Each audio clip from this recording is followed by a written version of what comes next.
ഗോപാലകൃഷ്ണൻ ദേശീയ ശ്രദ്ധ ആകർഷിച്ചില്ലേ? National media ഒക്കെ വന്നില്ലേ? അതിന് കടപ്പുറം എന്താ വേണ്ടത്? രാഹുൽ ഗാന്ധിക്ക് ഗോപാലകൃഷ്ണൻ ചായ വാങ്ങിച്ചു കൊടുക്കേണ്ടതാണ് ശരിക്കും. രാജ്യത്തിൻ്റെ പ്രതിപക്ഷ നേതാവിന് കോട്ട് ചെയ്യാൻ വേറെ ഒന്നുമില്ല എന്ന് നിങ്ങൾക്ക് ബോധ്യമായല്ലോ. ബി ഗോപാലകൃഷ്ണൻ ഏത് കോൺടെസ്റ്റിലാണ്, കേരളത്തിലാണല്ലോ അദ്ദേഹം സംസാരിച്ചത്, ഏത് കോൺടെസ്റ്റിലാണ് സംസാരിച്ചത് എന്ന് അറിയാം, എല്ലാവർക്കും അറിയാലോ.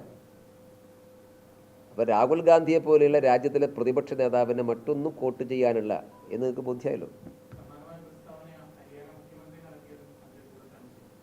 ഹരിയാന മുഖ്യമന്ത്രി നടത്തിയ ഞങ്ങൾക്ക് ജയിക്കാൻ അറിയാമെന്ന്. പിന്നെ ജയിക്കാൻ അറിയാം, തോക്കാനാണ് ഞങ്ങൾ മത്സരിക്കുന്നതിന്?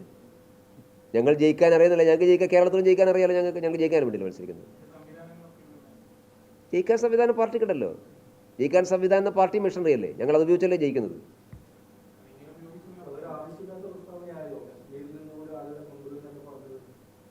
അങ്ങനെയൊന്നുമില്ല. നിങ്ങൾക്ക് ആ കോൺടെസ്റ്റ് ഓർമ്മയുണ്ടല്ലോ, കേരളത്തിലെ ആൾക്കാർക്ക് അറിയാലോ, മറ്റുള്ളവർക്ക് പക്ഷേ അറിയണമെന്നില്ല. വോട്ടർ പട്ടികയിൽ പേര് ചേർക്കാൻ അവകാശം ഇന്ത്യ രാജ്യത്ത് ആർക്കും എവിടെയും ഉണ്ട് എന്ന് പറയാനാണ് അദ്ദേഹം ശ്രമിച്ചത്. നിങ്ങൾക്ക് എല്ലാവർക്കും അറിയാം. ഇന്ത്യ രാജ്യത്ത് എവിടെയുള്ള ആൾക്കാർക്കും എവിടെ വേണമെങ്കിലും വോട്ടർ പട്ടിക പേര് ചേർക്കാം. തിരഞ്ഞെടുപ്പ് കമ്മീഷന് ആവശ്യപ്പെടുന്ന പ്രൂഫ് വേണമെന്നേ ഉള്ളൂ. അതുണ്ടെങ്കിൽ ആർക്കും എവിടെയും വോട്ട് ചേർക്കാം. അത് നിയമപ്രകാരം ഏത് കോടതിയിൽ പോയാലും തള്ളാൻ സാധിക്കില്ല. ഇനി ഞാൻ ചോദിക്കുന്ന, ഇത്തരം വിവാദങ്ങളുണ്ടെങ്കിൽ ഇതൊക്കെ അവസാനിപ്പിക്കാനാണ് ഞങ്ങൾ വോട്ടർ പട്ടിക പരിഷ്കരിക്കാൻ തീരുമാനിച്ചത്.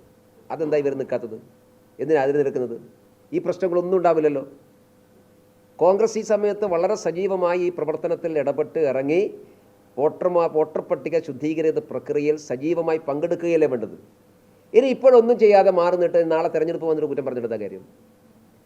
അതുകൊണ്ട് പ്രവർത്തിക്കേണ്ട സമയത്ത് പ്രവർത്തിക്കണം. ആകെയുള്ള പ്രശ്നം, നിർണായക സന്ദർഭത്തിലെല്ലാം രാഹുൽ ഗാന്ധി ഇന്ത്യയിലില്ലാത്തത് കൊണ്ട് ഇന്ത്യ രാജ്യത്ത് എന്താ നടക്കുന്നത് അദ്ദേഹത്തിന് അറിയില്ല.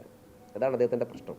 അതുകൊണ്ട് കോൺഗ്രസ് നേതൃത്വം രാഹുൽ ഗാന്ധിയോട് പറയേണ്ടത്, ഇത്തരം പ്രധാനപ്പെട്ട സന്ദർഭങ്ങളിൽ അദ്ദേഹത്തിൻ്റെ സാന്നിധ്യം ഇന്ത്യയിൽ ഉണ്ടാവണം. അപ്പോൾ കുറച്ചുകൂടി കാര്യങ്ങൾ അദ്ദേഹത്തിന് ബോധ്യമാവും. ഉണ്ട് എന്നാണല്ലോ UDF പറയുന്നത്. ഞങ്ങളും പരാതി കൊടുത്തിട്ടുണ്ട്. കോഴിക്കോട് നഗരത്തിൽ തന്നെ ഉണ്ടല്ലോ അങ്ങനെ വോട്ടർ പട്ടികയിൽ ക്രമക്കേടുണ്ടാവും.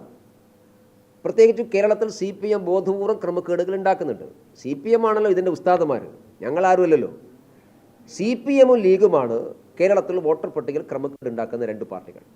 ലീഗിൻ്റെ ശക്തി കേന്ദ്രങ്ങളിൽ ധാരാളം ഇത്തരം ക്രമക്കേടുകളുണ്ട്. CPM-ൻ്റെ ശക്തി കേന്ദ്രത്തിലുമുണ്ട്. അത് തിരുത്താനുള്ള സന്ദർഭമാണ്. അത് തിരുത്താനാണ് ഈ വോട്ടർ പട്ടിക പരിഷ്കരണം.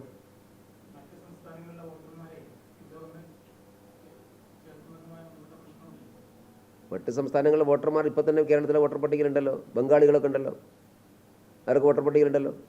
എത്ര ബംഗാളികളാണ്? പെരുമ്പാവൂരിൽ ഒരു ബൂത്ത് മുഴുവൻ ബംഗാളികളാണ്. രാഹുൽ ഗാന്ധി എന്താ പെരുമ്പാവൂർ വന്നൊരു പത്രസമ്മേളനം നടത്താത്തത്? പെരുമ്പാവൂരിൽ വന്നിട്ടൊരു പത്രസമ്മേളനം നടത്തണം രാഹുൽ ഗാന്ധി.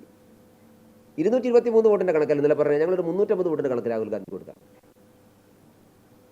കേരളത്തിൽ വരാൻ പറയും. ഇവിടെ ഇങ്ങനെയൊക്കെ നടക്കുന്നുണ്ടെന്ന് പറയാൻ വേണ്ടി പറയും. KC വേണുഗോപാലോട് പറഞ്ഞാൽ മതിയല്ലോ. അതെല്ലാം പരിഹരിക്കാനാണ് തീവ്ര പരിഷ്കരണം വോട്ടർ പട്ടികയിൽ നടത്താൻ തീരുമാനിച്ചത്. അതിനോട് സഹകരിക്കുകയാണ് കോൺഗ്രസ് ചെയ്യേണ്ടത്. അതിനോട് സഹകരിച്ചാൽ ഈ പരാതികളെല്ലാം പരിഹരിക്കപ്പെടും. എല്ലാ പരാതികളും പരിഹരിക്കപ്പെടും. കാരണം റെസിഡൻഷ്യൽ പ്രൂഫുള്ള ആളുകൾക്ക് മാത്രമേ വോട്ടർ പട്ടികയിൽ ഇടം കണ്ടെത്താൻ സാധിക്കുകയുള്ളൂ. അത് BLOമാർ സാക്ഷ്യപ്പെടുത്തണം. BLOമാർ എന്ന് പറയുന്നത് സർക്കാർ ഉദ്യോഗസ്ഥന്മാരാണ്. അവർ സാക്ഷ്യപ്പെടുത്തണം. അതിനേക്കാൾ വലിയ സുതാര്യത എന്താ ഉള്ളത്?